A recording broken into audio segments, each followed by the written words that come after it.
Hi y'all, welcome back to my channel. Hope you're doing well. Long time no see again. I'm so sorry. It's been so busy for me, and I finally have some time, so I thought I'd film a quick video.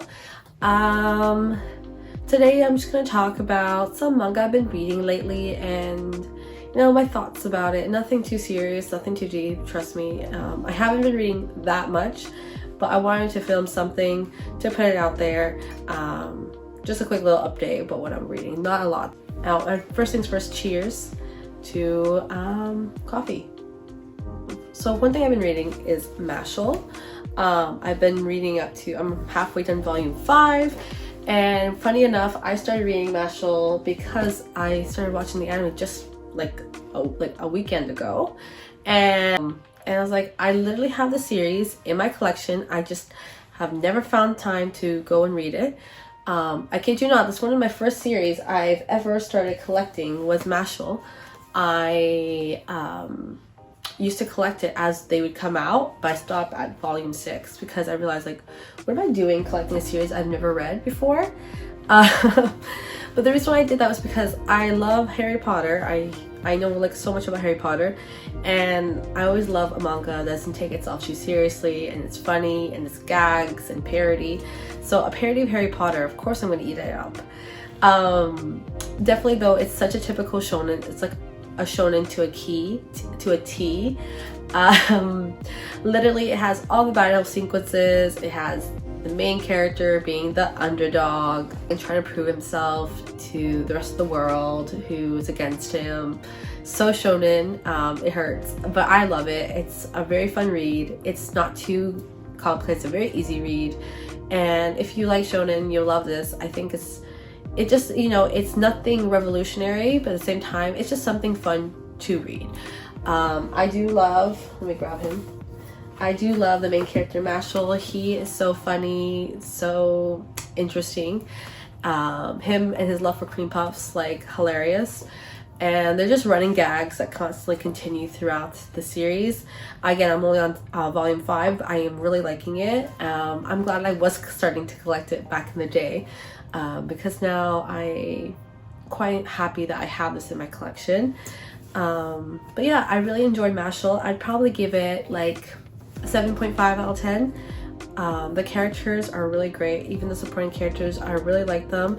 I like the adventure of it all, the action of it all. There's of course fight scenes, and I'm curious to see where the story goes, and I'm curious to see what other Harry Potter lore and references are put into the series.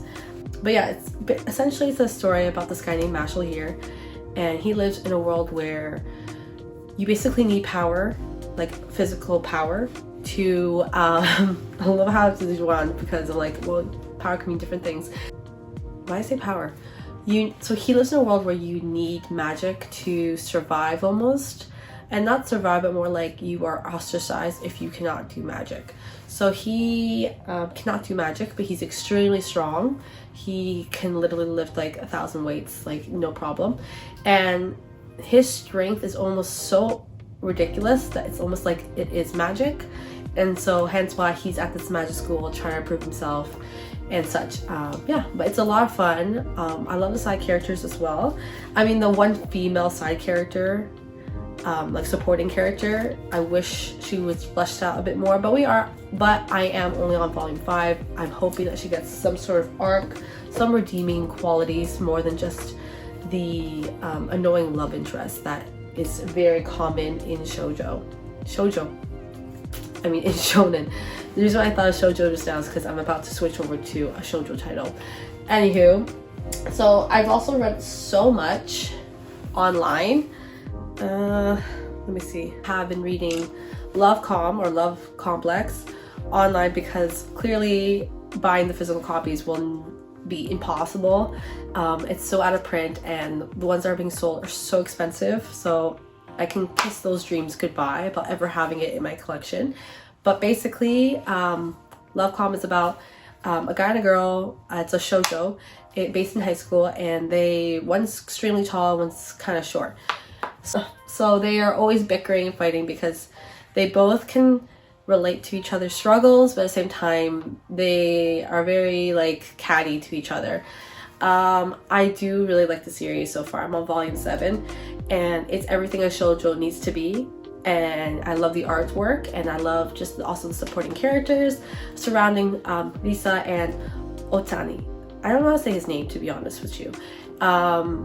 But God, are these two characters stubborn? They're so stubborn. I don't want to say anything that will spoil the story, but they are such stubborn characters, and the miscommunication and the refusing to accept their feelings are a bit much and very shoujo of them, and I'm just like, like it's driving me nuts right now.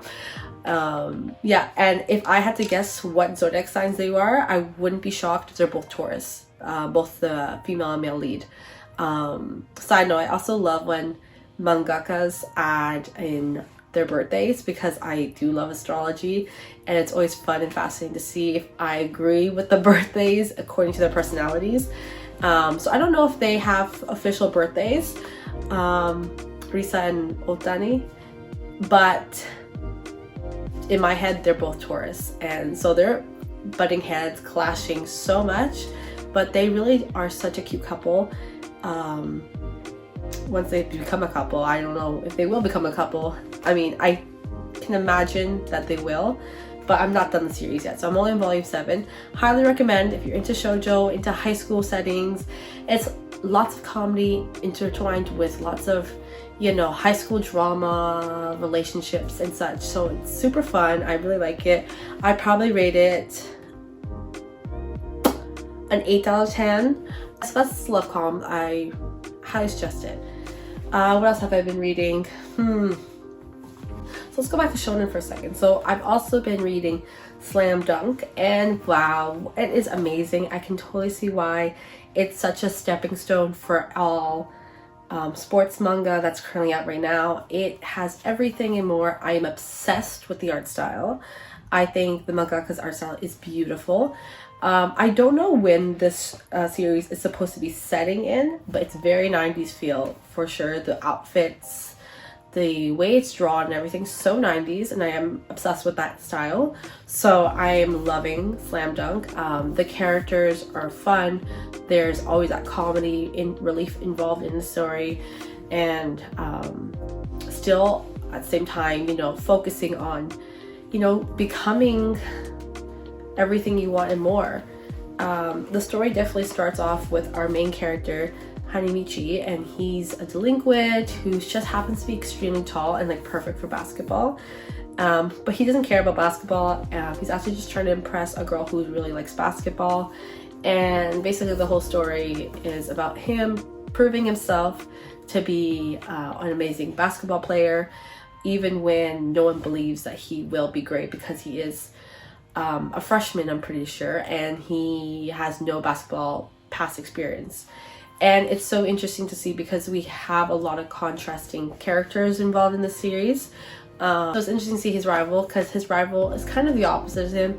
He's been playing basketball his whole life basically, and he's already going into high school being recognized as a basketball player, versus him who has no basketball experience, except that he was born basically talented almost, simply because of his height. But yeah, it's a great story. The basketball scenes, like the serious basketball scenes, are so good. They are drawn so beautifully. And the relationships with these characters are so interesting and so fun and so like deep. I love it so much. I highly suggest reading the story if you haven't.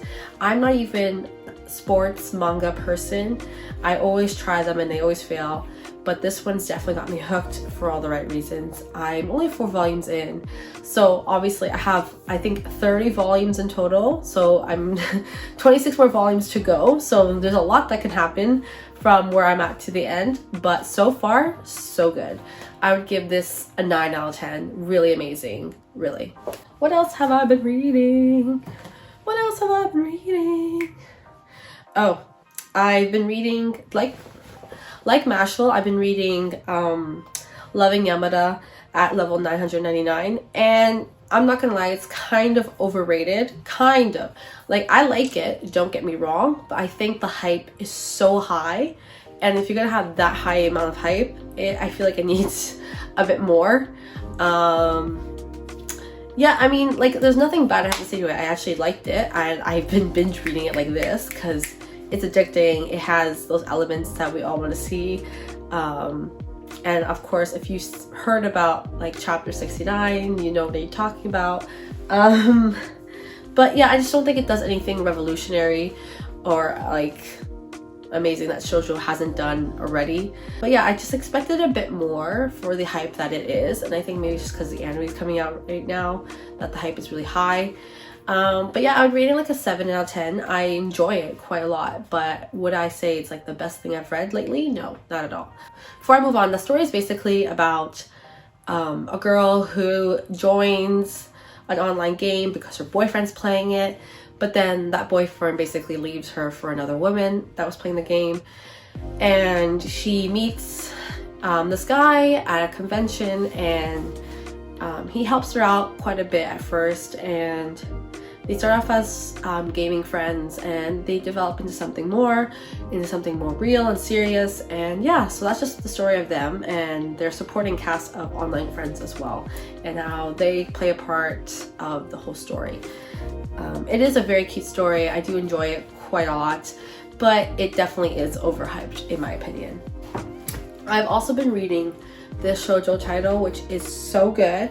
I cannot pronounce in Japanese, I am sorry, but the English title is Love. That's an understatement, and it is so good. It is such a refreshing shoujo series to be reading. Yeah, like, where do I even start? It's about this girl who's a perfectionist, who doesn't rely on anybody, who's always prepared for the worst, and this boy who is, you know, wears his heart on his sleeve, always fighting for morals, and you know, he's just an amazing person as well, but a lot more rough around the edges. And like, the whole main premise of the story is, you know, even when you're a perfectionist who is prepared for everything, you still need somebody sometimes there to take on burdens, to take on some responsibilities for you.